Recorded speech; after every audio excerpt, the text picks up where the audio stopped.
Welcome back on capital news. चलिए देखते हैं दिल्ली की 25 फटाफट बड़ी खबरें। साथ ही डेली खबरों से अपडेट रहने के लिए चैनल को सब्सक्राइब करने के साथ वीडियो को लाइक करें। महारोली को 135 करोड़ के विकास की सौगात सीएम रेखा गुप्ता करेगी शिलान्यास। विधायक का रिपोर्ट कार्ड भी होगा पेश। मुख्यमंत्री रेखा गुप्ता शनिवार को महरौली विधानसभा में 135 करोड़ रुपए के विकास कार्यों का शिलान्यास करेगी। यह कार्यक्रम कालू राम चौक पर होगा, जहां वह महरौली विधानसभा और विधायक गजेंद्र यादव का रिपोर्ट कार्ड भी प्रस्तुत करेगी। दक्षिणी दिल्ली में कुल विकास राशि अब 439 करोड़ रुपए हो जाएगी। नहीं लगाने होंगे सरकारी दफ्तरों के चक्कर। सरकार लॉन्च कर रही दिल्ली मित्र ऐप 21 दिन में होगा समाधान। दिल्ली सरकार जल्द ही दिल्ली मित्र ऐप लॉन्च करेगी, जो नागरिकों की शिकायतों और सुझावों के लिए एक एकीकृत मंच होगा। इस ऐप के माध्यम से 31 दिनों के भीतर शिकायतों का समयबद्ध समाधान सुनिश्चित किया जाएगा। इसमें 3 स्तरीय निवारण तंत्र और फीडबैक के लिए कॉल सेंटर भी होगा। मुख्यमंत्री रेखा गुप्ता ने इसकी घोषणा की थी, जिसका उद्देश्य सार्वजनिक सेवाओं में सुधार करना है। दिल्ली की अटल कैंटीनों में नई व्यवस्था। रेटिना स्कैन से मिलेगा 5 रुपए का भोजन, ज्यादा लोगों तक पहुंचेगी सुविधा। दिल्ली के अटल कैंटीनों में अब रियायती भोजन के लिए रेटिना स्कैनिंग अनिवार्य कर दी गई है। यह कदम सुनिश्चित करेगा कि सब्सिडी वाला भोजन जरूरतमंदों तक पहुंचे और एक व्यक्ति एक दिन में एक ही बार लंच ले सके। सरकार 16 नई कैंटीन खोलने की तैयारी में है, खासकर अस्पतालों और विश्वविद्यालयों के पास, जिससे कुल 100 कैंटीन का लक्ष्य पूरा हो सके। इन कैंटीनों में 5 रुपए में पौष्टिक भोजन मिलता है। सोने चांदी के आसमान छूते दामों ने तोड़ी ज्वेलरी बाजार की कमर। ज्वेलरी बिक्री 50% घटी, कारीगर बेरोजगार। सोने चांदी के आसमान छूते दामों ने दिल्ली के दरीबा बाजार में ज्वेलरी उद्योग को पूरी तरह प्रभावित किया है। ज्वेलरी की बिक्री में 50% की गिरावट आई है, जिससे हजारों कारीगर बेरोजगार हो गए हैं। 90% कारीगर बंगाल से हैं, जो काम के अभाव में अपने गृह राज्यों को लौट रहे हैं। दिल्ली सरकार से मदद की गुहार लगाई गई है, जबकि पश्चिम बंगाल सरकार अपने कारीगरों को वापस डुबा रही है। गलत वोटर बिलिंग के चलते जल मंत्री ने किया जुर्माना माफ योजना का 15 अगस्त तक विस्तार। 2 अधिकारी निलंबित। जल मंत्री प्रवेश वर्मा ने गलत बिलिंग के कारण पानी के बिलों पर लेट पेमेंट सरचार्ज माफी योजना की अंतिम तिथि 31 जनवरी से बढ़ाकर 15 अगस्त कर दी है। उन्होंने बिलिंग प्रणाली में सुधार का आश्वासन दिया और राजेंद्र नगर, कन्हैया नगर, अशोक विहार के निरीक्षण के बाद 2 अधिकारियों को निलंबित भी किया। योजना का उद्देश्य उपभोक्ताओं को राहत देना है, जिन्होंने गलत बिलों के कारण लाभ नहीं उठाया था। दिल्ली में 1 फरवरी को नेवी हॉफ मैराथन सुबह 4:45 से कई सड़कों पर रहेगा ट्रैफिक डायवर्जन। भारतीय नौसेना 1 फरवरी को दिल्ली में नेवी हॉफ मैराथन का आयोजन कर रही है, जिसमें लगभग 15,000 धावक भाग लेंगे। जवाहरलाल नेहरू स्टेडियम से शुरू होने वाली इस दौड़ के कारण सुबह 4:45 बजे से 9 बजे तक कई प्रमुख सड़कों पर ट्रैफिक डायवर्जन रहेगा। दिल्ली ट्रैफिक पुलिस ने लोगों से इन मार्गों से बचने और सार्वजनिक परिवहन का उपयोग करने की अपील की। यमुना में घटती देसी मछलियों की संख्या पर एनजीटी सख्त। राज्यों को बहाली के लिए दिए कड़े निर्देश, सख्त निगरानी पर जोर। राष्ट्रीय हरित अधिकरण ने यमुना नदी में घटती देसी मछलियों की संख्या पर गंभीर चिंता व्यक्त की है। एनजीटी ने दिल्ली सहित 5 राज्यों को भारतीय कृषि अनुसंधान परिषद और CIFRI की सिफारिशें लागू करने का निर्देश दिया है। इसमें मछली प्रवास सुनिश्चित करना, जल गुणवत्ता बनाए रखना और प्रदूषण नियंत्रण शामिल है। विदेशी प्रजातियों के बढ़ते प्रभाव और प्रदूषण को देसी मछलियों की कमी का मुख्य कारण बताया गया है। केंद्रीय बजट से एनसीआर को भी बहुत कुछ मिलने की आस। किन परियोजनाओं पर हुआ विचार। केंद्रीय बजट 2026 से दिल्ली और एनसीआर को प्रदूषण नियंत्रण, मेट्रो विस्तार, नमो भारत कॉरिडोर, यमुना सफाई और रेलवे पुनर्विकास सहित कई क्षेत्रों में बड़ी उम्मीदें हैं। बजट में इलेक्ट्रिक बसों, ग्रीन एनर्जी, स्मार्ट सिटी पहल और करदाताओं के लिए राहत पर ध्यान केंद्रित किया जा सकता है। मौजूदा योजनाओं के विस्तार और नई परियोजनाओं के लिए धन आवंटन की संभावना है, जिससे क्षेत्र का समग्र विकास होगा। एयरपोर्ट और वॉयलेट लाइन मेट्रो को मिलेगी निर्बाध बिजली आपूर्ति। दिल्ली में नई इलेक्ट्रिक सब स्टेशन का उद्घाटन। मुख्यमंत्री रेखा गुप्ता ने सेंट्रल विस्टा क्षेत्र में पार्क स्ट्रीट पर नए अत्याधुनिक इलेक्ट्रिक रिसीविंग सब स्टेशन का उद्घाटन किया। यह एयरपोर्ट और वॉयलेट लाइन मेट्रो स्टेशनों को निर्बाध बिजली आपूर्ति सुनिश्चित करेगा, साथ ही प्रस्तावित सेंट्रल विस्टा मेट्रो लाइन की भविष्य की जरूरतों को भी पूरा करेगा। मुख्यमंत्री ने इसे दिल्ली को स्मार्ट शहर बनाने की दिशा में एक मजबूत कदम बताया। दिल्ली के आदर्श नगर में 25 साल के टीचर की दर्दनाक मौत। टैंकर ने स्कूटर समेत 300 मीटर तक घसीटा। शुक्रवार दोपहर आदर्श नगर में एक स्कूल टीचर की पानी के टैंकर से कुचलकर मौत हो गई। स्कूल से लौटते समय टक्कर के बाद ड्राइवर ने उन्हें 300 मीटर तक घसीटा। स्थानीय लोगों ने ड्राइवर को पकड़ा और पुलिस को सौंपा। मृतका की पहचान 25 वर्षीय नाज के रूप में हुई है। परिवार ने विरोध प्रदर्शन कर सख्त कार्रवाई की मांग की है। मल्लिकार्जुन खड़गे के खिलाफ शिकायत खारिज होने पर पुनर्निरीक्षण याचिका पर कोर्ट का नोटिस। 27 फरवरी को होगी अगली सुनवाई।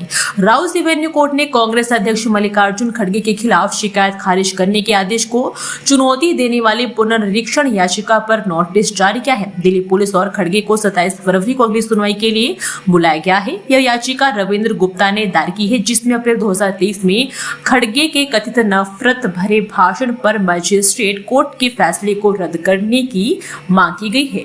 मजिस्ट्रेट ने इसे राजनीतिक आलोचना माना था। 32 करोड़ का स्कूल भवन 5 साल में जर्जर। 6100 छात्र छात्राओं को 5 किलोमीटर दूर करना पड़ा शिफ्ट। बिल्डिंग पर जड़ा ताला। बाहरी दिल्ली के शाहबाद डेरी में 32 करोड़ की लागत से बना सरकारी स्कूल भवन महज 5 साल में खंडहर हो गया। 6100 छात्रों को 4 से 5 किलोमीटर दूसरे स्कूल में शिफ्ट करना पड़ा, जिससे आवाजाही में परेशानी हो रही है। शिक्षा मंत्री आशीष सूद ने इसे भ्रष्टाचार का स्मारक बताया और जांच का आश्वासन दिया। आपने राजनीतिक स्टंट के बजाय कार्रवाई की मांग की। दिल्ली में पानी के बिल पर LPSC माफी योजना 15 अगस्त तक बढ़ी। अब किश्तों में भी कर सकेंगे भुगतान। दिल्ली सरकार ने पानी के बिल पर लेट पेमेंट सरचार्ज माफी योजना को 15 अगस्त तक बढ़ा दिया है। इस योजना से 3.5 लाख से अधिक उपभोक्ताओं को लाभ मिला है, जिससे 1500 करोड़ का ब्याज माफ हुआ है। सरकार ऑनलाइन भुगतान और बिल संदेशों में सुधार करेगी, साथ ही गैर घरेलू कनेक्शनों के लिए भी माफी योजना लाएगी। उपभोक्ता किश्तों में भी भुगतान कर सकेंगे।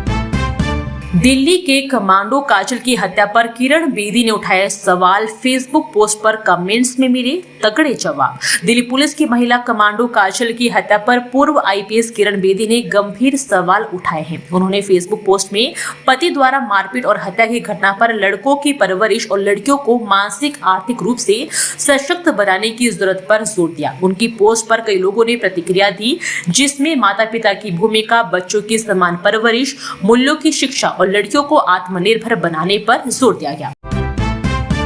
सूरजकुंड में लगेगा 50 से अधिक देशों का सांस्कृतिक मेला। शनिवार से शुरू होगा 39वां अंतर्राष्ट्रीय शिल्प महोत्सव। हरियाणा के पर्यटन मंत्री डॉक्टर अरविंद शर्मा ने बताया कि शनिवार से सूरजकुंड अंतर्राष्ट्रीय आत्मनिर्भर शिल्प महोत्सव शुरू हो रहा है। इसमें BIM, STEC, SAARC, अफ्रीका और एशिया के 50 से अधिक देश भाग लेंगे, जिससे यह दुनिया की संस्कृतियों का संगम होगा। 700 अंतर्राष्ट्रीय कलाकार अपनी लोक कलाएं और शिल्प प्रदर्शित करेंगे। इंद्रप्रस्थ बस डिपो में 207 करोड़ रुपए की लागत से बनेगा DTC का 12 मंजिला नया मुख्यालय। क्या क्या होगी सुविधाएं? दिल्ली सरकार इंद्रप्रस्थ बस डिपो में DTC मुख्यालय के लिए एक अस्थायी कार्यालय बनाने की योजना बना रही है। मौजूदा मुख्यालय को घिराकर 207 करोड़ रुपए की लागत से 12 मंजिला नई इमारत बनेगी। अस्थायी कार्यालय 4.65 करोड़ रुपए में 3 महीने में तैयार होगा, जबकि नए मुख्यालय का काम जून में शुरू होकर 2.5 साल में पूरा होगा। इसमें बस और कार पार्किंग के साथ हरा भरा क्षेत्र भी होगा। क्या नहरों के पानी से धुल जाएगा यमुना का कलंक? पढ़े केंद्र सरकार के ये योजना के पीछे की पूरी कहानी। केंद्र सरकार ने दिल्ली की प्रदूषित यमुना नदी को पुनर्जीवित करने के लिए महत्वपूर्ण कदम उठाए हैं। गंगा और मुनक नहरों से पानी यमुना में मोड़ा जाएगा, जिससे नदी का जलस्तर और बहाव बढ़ेगा। ऊपरी गंगा नहर से 800 क्यूसेक और मुनक नहर से 100 क्यूसेक पानी छोड़ा जाएगा। इसका उद्देश्य प्रदूषण कम करना, पर्यावरणीय प्रभाव सुनिश्चित करना और यमुना को एक जीवंत नदी बनाना। कांग्रेस कांग्रेस का दिल्ली में VBG-RAMG एक्ट के खिलाफ प्रदर्शन। पुलिस ने प्रदर्शनकारियों और गांधी स्मृति की ओर जाने से रोका। कांग्रेस ने केंद्र के नए VBG-RAMG एक्ट के खिलाफ पूर्व मनरेगा बचाओ संग्राम अभियान तेज कर दिया है। 30 जनवरी को महात्मा गांधी की पुण्यतिथि पर दिल्ली में हुए प्रदर्शन में कांग्रेस नेताओं और कार्यकर्ताओं को पुलिस ने रोका और हिरासत में लिया। कांग्रेस का आरोप है कि नए कानून से गांधी जी का नाम हटाया गया, फंडिंग पैटर्न बदला गया और ग्रामीण मजदूरों के अधिकार छीने जा रहे हैं। पार्टी मूल मनरेगा बहाल करने की मांग कर रही है। यमुना सफाई पर 5,536 करोड़ खर्च, फिर भी दिल्ली में प्रदूषित बनी नदी, क्या है वजह? केंद्रीय जल शक्ति मंत्रालय ने राज्यसभा में बताया कि दिल्ली जल बोर्ड ने यमुना सफाई पर 5,536 करोड़ खर्च किए, फिर भी नदी प्रदूषित है। प्रदूषण के मुख्य कारण अनौपचारिक सीवेज, औद्योगिक अपशिष्ट और ठोस कचरा प्रबंधन में कमी है। राष्ट्रीय स्वच्छ गंगा मिशन के तहत कई परियोजनाएं चल रही है, लेकिन बुनियादी ढांचागत कमियों के कारण दिल्ली में यमुना को स्वच्छ करना चुनौतीपूर्ण बना हुआ। लोक नायक अस्पताल में 3 किलो वजनी कॉन्ड्रोसार्कोमा ट्यूमर की सफल सर्जरी, 7 घंटे तक चला ऑपरेशन। लोक नायक जयप्रकाश अस्पताल में विशेषज्ञों की टीम ने एक दुर्लभ उपलब्धि हासिल की है। उन्होंने 7 घंटे की जटिल सर्जरी के बाद एक मरीज के शरीर से 3 किलोग्राम का बड़ा कॉन्ड्रोसार्कोमा ट्यूमर सफलतापूर्वक निकाला। इस कैंसर का बड़ा आकार सर्जरी को चुनौतीपूर्ण बना रहा था। मरीज अब स्थिर है और तेजी से ठीक हो रहा है, जो सरकारी स्वास्थ्य प्रणाली की क्षमता को दर्शाता है। अब लैंडफिल साइट पर बनेगा अंतरराज्यीय बस अड्डा, 4 राज्यों की बसें बाहरी दिल्ली में ही रोकने की तैयारी। दिल्ली के भलसवा लैंडफिल को अंतरराज्यीय बस अड्डे में बदलने की तैयारी है। इससे हरियाणा, हिमाचल, पंजाब, जम्मू कश्मीर और चंडीगढ़ की बसें बाहरी दिल्ली में रुकेगी, जिससे कश्मीरी गेट, ISBT और दिल्ली की सड़कों पर दबाव कम होगा। यह पहल वायु प्रदूषण और ट्रैफिक जाम से राहत दिलाएगी। MCD 70 एकड़ के लैंडफिल को दिसंबर 2026 तक खत्म करने के लिए बायो माइनिंग कर रही है। दिल्ली दंगा के दौरान स्कूल आगजनी मामले में मोहम्मद फैजान बरी, FIR में देरी और गवाही में विरोधाभास बना आधार। 2020 दिल्ली दंगों में ब्रिजपुरी के अरुण मॉडर्न पब्लिक स्कूल आगजनी मामले में मोहम्मद फैजान बरी हो गए। अदालत ने पाया है कि अभियोजन पक्ष आरोपों को साबित करने में विफल रहा। FIR दर्ज करने में 10 दिन की देरी और पुलिसकर्मी की गवाही में विरोधाभास मुख्य कारण रहे। कोर्ट ने कहा कि आपराधिक मामलों में संदेह का लाभ आरोपी को मिलना चाहिए। रिंग रोड और बाहरी रिंग रोड से नहीं गुजरेगी उत्तर भारत जाने वाली बसें, एक्सप्रेसवे से बनाया गया रूट। कश्मीरी गेट, ISBT से उत्तर भारत जाने वाली बसों के मार्ग में बदलाव किया गया है। अब ये बसें रिंग रोड और बाहरी रिंग रोड से नहीं गुजरेगी, बल्कि देहरादून एक्सप्रेसवे और ईस्टर्न पेरीफेरल एक्सप्रेसवे का उपयोग करेगी। इस फैसले से दिल्ली के रिंग रोड पर लगने वाले भीषण जाम से राहत मिलेगी, प्रदूषण कम होगा और आपातकालीन वाहनों की आवाजाही भी सुगम होगी। परिवहन विभाग जल्द ही मार्ग पर सूचना बोर्ड लगाएगा। धूल प्रदूषण पर लगाम लगाने के लिए दिल्ली सरकार ने MCD को दिए 500 करोड़, हर वर्ष अलग से जारी करेंगे 300 करोड़। दिल्ली सरकार ने शहर की सफाई व्यवस्था और धूल प्रदूषण पर नियंत्रण के लिए MCD को 500 करोड़ रुपए की एक मुश्त सहायता दी है। मुख्यमंत्री ने हर साल 300 करोड़ रुपए की नियमित सहायता जारी रखने की घोषणा की थी। ये राशि कचरा प्रबंधन, सड़क मरम्मत और ठेकेदारों के बकाये चुकाने में उपयोग होगी। सरकार ने आधुनिक उपकरण खरीदने और कचरे से ऊर्जा संयंत्र बनाने के लिए भी निर्देश दिए हैं। NSS कैंप में IAS अधिकारी सोनल गोयल ने युवाओं को थमाई सफलता की कुंजी, सिखाया 4P और 5C का मंत्र। राष्ट्रीय सेवा योजना के गणतंत्र दिवस शिविर में IAS सोनल गोयल ने युवाओं को संबोधित किया। उन्होंने समाज और देश के प्रति जिम्मेदारी निभाने पर जोर दिया। गोयल ने लक्ष्य प्राप्ति के लिए VGPA रणनीति और जीवन में सफलता के लिए 4P तथा 5C का मंत्र सिखाया। उन्होंने करियर और सिविल सेवा से जुड़े युवाओं के सवाल में भी जवाब। स्कूल प्रिंसिपल पर गंभीर आरोप, पीड़िता की याचिका पर दिल्ली एसपी ने केंद्र, दिल्ली सरकार और पुलिस को जारी किया नोटिस। दिल्ली हाईकोर्ट ने एक सैन्य पदक विजेता की विधवा की याचिका पर केंद्र, दिल्ली सरकार और पुलिस से जवाब मांगा है। याचिकाकर्ता ने आरोप लगाया है कि सैन्य क्षेत्र के एक स्कूल के प्रिंसिपल ने उनके नाबालिग बेटे को प्रताड़ित किया, जिससे उसे स्कूल छोड़ना पड़ा। प्रिंसिपल ने उन्हें भी नौकरी से निकालने की धमकी दी और मारपीट की। कोर्ट ने 2 सप्ताह में स्थिति रिपोर्ट मांगी है। अगली सुनवाई 25 फरवरी को। परेड से बीटिंग रिट्रीट तक दिल्ली के आसमान पर वायुसेना का रहा कड़ा पहरा, हर पल रहा फुल प्रूफ वायु सुरक्षा का कवच। भारतीय वायुसेना के एकीकृत वायु रक्षा तंत्र ने 26 जनवरी को गणतंत्र दिवस समारोह के दौरान दिल्ली और आसपास के क्षेत्रों में निरंतर निगरानी रखी। कर्तव्य पथ पर परेड, राष्ट्रपति भवन में स्वागत और बीटिंग रिट्रीट समारोह के दौरान फुल प्रूफ सुरक्षा सुनिश्चित की गई। पश्चिमी वायु कमान ने एक्स पर बताया है कि कई एजेंसियों के समन्वय से दिल्ली एनसीआर के आसमान को सुरक्षित रखा गया, जो राष्ट्रीय सुरक्षा के प्रति दृढ़ प्रतिबद्धता को दर्शाता है। दिल्ली में क्यों बढ़ रही है पहली बार मां बनने की उम्र? 35 प्लस की आयु में मां बनने का आंकड़ा 3 गुना बढ़ा। दिल्ली में मातृत्व का पारंपरिक स्वरूप बदल रहा है। अब महिलाएं शिक्षा, करियर और आर्थिक स्थिरता के कारण अधिक उम्र में मां बन रही है। दिल्ली सरकार की 2024 रिपोर्ट के अनुसार 35 वर्ष या उससे अधिक उम्र की माताओं से जन्म लेने वाले बच्चों का प्रतिशत 2005 के 2.7% से बढ़कर 2024 में 8.9% हो गया है, जो लगभग 3 गुना वृद्धि दर्शाता है। यह सामाजिक आर्थिक बदलाव शहरी जीवन शैली का प्रतिबिंब है। जनवरी 2026 में एक दिन भी साफ नहीं हुई दिल्ली की हवा। AQI 100 से नीचे आने से सारे प्रयास रहे विफल। जनवरी 2026 में दिल्ली का वायु गुणवत्ता सूचकांक एक दिन भी 100 से नीचे नहीं गया।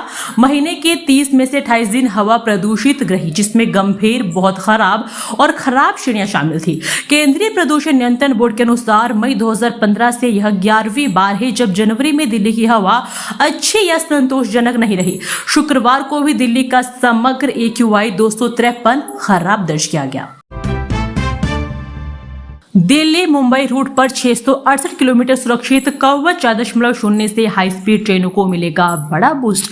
दिल्ली मुंबई रेलवे सेक्शन पर स्वदेशी कवच 4.0 सिस्टम का तुगलकाबाद पलवल खंड 35 किलोमीटर पर सफल परीक्षण किया गया। इसका उद्देश्य ट्रेन सुरक्षा बढ़ाना और गति को 160 किलोमीटर प्रति घंटा तक ले जाना है। अब तुगलकाबाद से नागदा तक लगभग 668 किलोमीटर रेलवे लाइन कवच से लैस हो गई है। टक्कर रोकने और सिग्नल उल्लंघन सहित विभिन्न परीक्षण सफलतापूर्वक संपन्न हुए, जिससे सुरक्षित ट्रेन संचालन सुनिश्चित होगा। दोस्तों, वीडियो पसंद आया तो वीडियो को लाइक एवं चैनल को सब्सक्राइब कीजिए और कमेंट करके बताइए कि आप दिल्ली के किस जगह से इस वीडियो को देख रहे हैं। जय हिंद, वंदे मातरम।